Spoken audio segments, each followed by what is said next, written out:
como Falco se sairá no julgamento depois da reviravolta que o Polo fez? Também ficou curioso? Então fica atento a esse vídeo que abordaremos o terceiro capítulo da nova novel de Golden Wind, Testimony de Gangster, e se perdeu os capítulos anteriores, o link para a playlist completa estará na descrição. Fala pessoal, eu sou o Lucas e você está no Do Otaku. Hoje será o dia em que a segunda parte da audiência pública acontecerá. A primeira foi transmitida a toda a Itália como um fenômeno nacional, com direito até mesmo a manchetes extremistas declarando a queda do Falco e o futuro do julgamento. Então, poderia a testemunha prosseguir para a bancada? Sim. Após a convocação do juiz, um homem cercado de oficiais, a testemunha Polo, se levantou. Seu rosto, que já estava bem magro desde o princípio, ficou ainda mais esguio. Ele parecia alguém completamente diferente da testemunha da primeira parte da audiência. Testemunha, você pode nos dizer seu nome e seu passado? Polo Albatero, nascido no dia 7 de julho de 1958 na ilha siciliana de Lipari. Eu trabalhava em um banco até 2 anos atrás. Assim que o questionamento chegou ao ponto que havia parado, era a vez da defesa interrogar a testemunha. O advogado sentado ao lado do Tiziano se levantou e estendeu sua mão, enquanto Polo fazia uma expressão de medo ao ver a cena, e o advogado começa a questioná-lo. Então, Sr. Polo, eu gostaria de lhe indagar sobre seu depoimento. Você acusou os 32 réus desse caso de serem membros da Passione, correto? Depois de uma breve pausa, Polo acenou com a cabeça e olhou reto. Sim, é verdade que eu fiz essa declaração. E você tem certeza que todos eles são membros? Ao ouvir isso, Polo passou um bom tempo pensando e então balançou sua cabeça.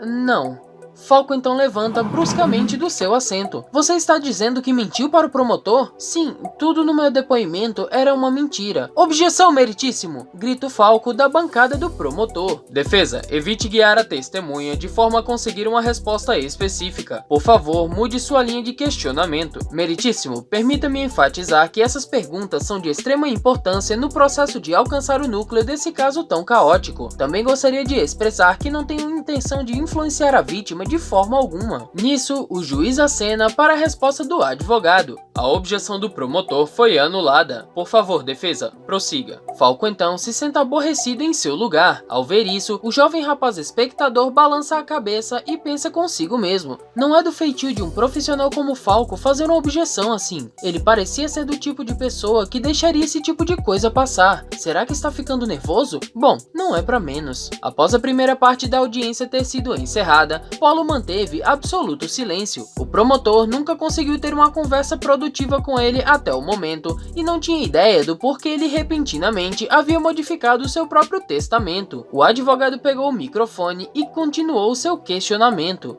Então, vamos continuar. Senhor Polo, por qual motivo você cometeu um ato de perjúrio? O promotor Falco me pressionou a tanto. Murmúrios começaram a surgir na área dos espectadores. Todos os jornalistas começaram a escrever em suas cadernetas de uma vez, o que obrigou o juiz a pedir ordem no recinto. Você poderia nos detalhar essa situação? Sim, meritíssimo. Pelo que posso dizer, isso tem a ver com minha antiga carreira. Sua antiga carreira? Poderia nos dizer mais sobre seu histórico de trabalho? Sim, meritíssimo. Durante meu período como caixa de banco, eu secretamente fazia lavagem de dinheiro para os meus clientes. E você sabia que esses eram atos ilegais? Sim, eu sabia. E você continuou mesmo assim? Eu estava recebendo uma certa comissão dos meus clientes pelo trabalho, e parece que o promotor Falco foi capaz de rastrear o fluxo das transações. Enquanto eu não havia sido processado de novo, minha prisão antiga nunca me afetou em nada. Ele tomou vantagem da minha fraqueza. É verdade que você auxiliou os réus nos esquemas de lavagem de dinheiro? Sim, é verdade. E mesmo assim, você não possui nenhuma conexão com os réus e nunca ouviu falar sobre a máfia chamada Passione? Eu ouvi falar deles, porém eu estou completamente livre de envolvimento com a máfia. Eu não tenho conhecimento algum das relações entre os réus, muito menos para onde o dinheiro deles está indo. Tudo que fiz foi trabalhar com cada um separadamente lavando dinheiro. Objeção! Falco ergueu sua mão. As declarações da testemunha contradizem completamente o depoimento dado ao promotor. Eu gostaria de analisar a evidência B7. Com relação a essa acusação, o promotor tinha conseguido evidências durante suas investigações e as apresentou ao júri. A evidência B7 era uma gravação de uma entrevista entre Falco e Polo. Entretanto, ela havia sido feita por escrito. Essa minha conversa com o Polo foi transcrita por um escrivão. Por favor, revise a página 5. Ela afirma que o próprio Polo chamou seus clientes de membros da Passione. Acredito que isso deixa claro que as declarações da testemunha diferem gravemente da verdade. O advogado então sorri presunçosamente.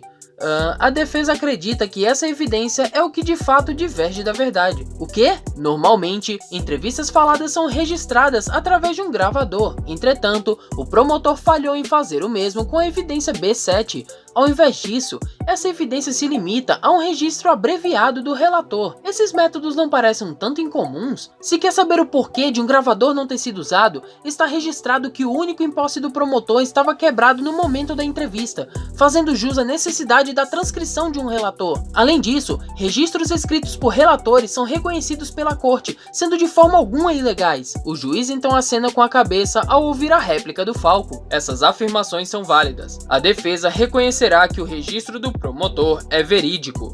Entendido, meritíssimo. Mesmo assim, eu me questiono por que não haver evidência de que o gravador estava de fato quebrado. Seria uma possibilidade que o promotor simplesmente colocou isso no registro para retirar quaisquer suspeitas de ter sido quebrado de propósito? Mas que merda você tá falando? O promotor Falco jamais faria algo assim. Isso é uma acusação sem fundamento. Esse grito que ecoou por toda a corte veio do jovem promotor ao lado do Falco.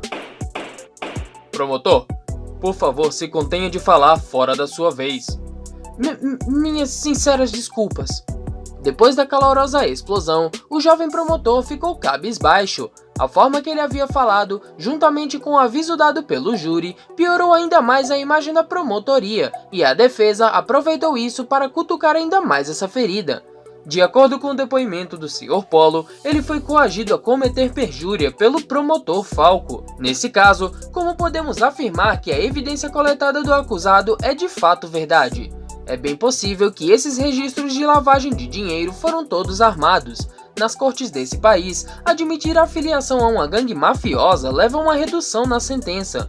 Um número relevante de réus confessaram ser culpados. Mesmo assim, todos os 32 réus nesse julgamento insistem serem inocentes, e isso já é a prova em si.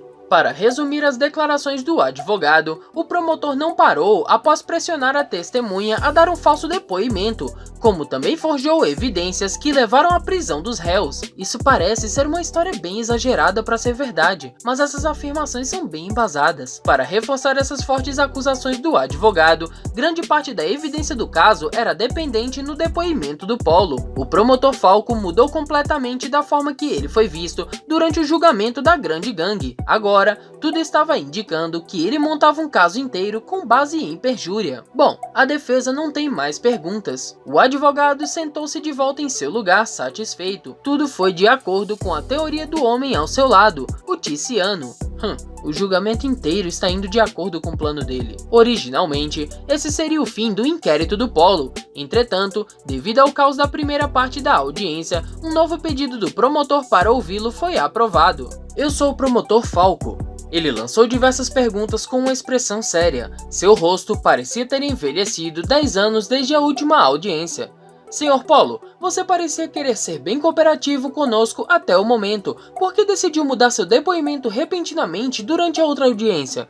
Eu gostaria de ouvir seus esclarecimentos. Promotor Falco, eu achei que você, de todas as pessoas, saberia. Polo sussurrou enquanto olhava para o outro lado. O que quis dizer com isso? Até agora, estive sob estrita vigilância tanto por você quanto pela polícia. Haviam guardas me vigiando constantemente, até mesmo do lado de fora de quando eu ia ao banheiro. Eu não tinha liberdade alguma, nem mesmo uma única pessoa que poderia chamar de amigo. Mas existem diversos espectadores nessa corte, além dos relatores. Eu não tenho mais motivo para dar falsos testemunhos. Eu prometi dizer toda e nada mais que a verdade.